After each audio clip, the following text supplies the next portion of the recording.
Okay, Your Excellency, distinguished ladies and gentlemen, by the virtue of our time, we'll just take about 4 questions, 2 from this side, 2 from this side. And for those who will need to put down their questions, find a formula of writing down your questions and get them across to us so that we can pass it across to the Honorable Minister. So once you have your hands up, 2 here, 2 here, and we'll go from there. Right. Just quickly, your name and straight to the questions. Let's leave out the protocols. Thank you. Thank you very much. My name is Olani Ayola. Chief Audio, it's always a pleasure to listen to you when it comes to agriculture. In 2014, you said something about young people going back to the farm when you came for our Investors Forum, and some of us endeavored to do that. But I found out that during the process, after laboring for like 7 months, going to cassava farming, after going for like 7 months planting cassava, after harvesting, we finally got it to a company that wants the cassava. They bought the cassava and it's going to almost like 12 months now. They've not even paid the person that supplied. How are we going to cross this barrier when it comes to the company paying the farmers, even the local one, the established one? How are we going to cross this barrier when it gets to?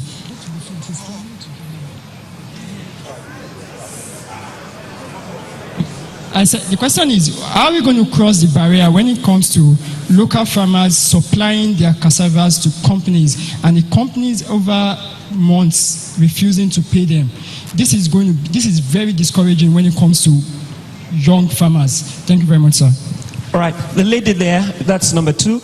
Let's take the question. All right, 3 and 4. So on this side, let's just move here quickly so that we can bridge the gap. That's 3 and 4. Please come forward quickly at this side and just stay. Number 2, the lady, please, quickly. Right. Thank you very much, sir, the Honorable Minister. So I have a couple of questions. My name is Tosin. I head the research team at a local investment bank.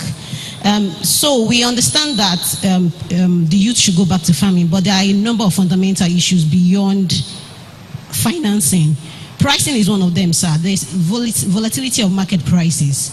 We know that in the 60s we had regional pricing boards, from what we read. And some countries like Thailand also have like government interventions where they buy farm produce from farmers at near guaranteed prices. And encourage, by doing so, encourage young people to go farm because they know the prices are guaranteed. What is government doing in this regard? In Nigeria, there are about just 3,000 farmers to 1 extension worker. There are real issues. A lot of these farmers are not adequately trained on proper farming practices. So what is government doing in that regard? Lastly, on financing, we have government financing through different agencies. We have NISA, we have CACS, we have Agricultural Credit Scheme. Most of these financing options are difficult to assess. A lot of them are not properly coordinated in terms of we have different criteria for different farmers. What can be done to harmonize this and reduce the hurdle? I mean, a mid-sized firm took about a year to assess credit. So I can imagine what small size farm holders will go through if they can ever assess it, sir. Thank you very much.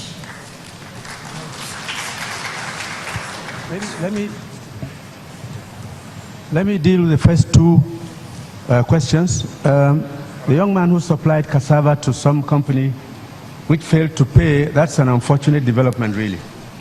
But you've just heard Mr. Kumantaros now talking of a plan to do a giant starch factory. What will happen in future is that we'll have to form all of you into cooperatives in different areas, because 2 issues come up when you ask for credit. The banks, generally younger people and most people don't have collateral to give a bank. And the kind of collateral the bank wants from you, maybe a house in VI or Ikoyi or Asokoro or Maitama, those ones are the only bankable assets, security that the bank knows that if you fail, they can find a market for. We are in the process of setting up an agri fund in partnership with the CBN. In the interim, the CBN has a program now called the Anchor Program, which targets small-scale borrowers, not the large-scale borrowers. Large-scale borrowers will go through the NISL program. So if we're going to launch a major cassava or rice program in Ogun State, we'll come around here and organize you into cooperatives. You have to register. We have to know your BVN. We have to organize you into cooperatives, and your cooperative will become the guarantee for the loan you take. Now, if you are growing cassava, say, for flour mills, you enter into an agreement with them. A company may have cash flow problems for a month or two, but 12 months is unfair, to be honest with you. I don't know whom you sold to. Maybe they had some problem, but that shouldn't be the reason why people grow, sell, and 12 months later are waiting. That definitely is not justifiable. So cooperative formation and registration of farmers is something we want to start in all the states now.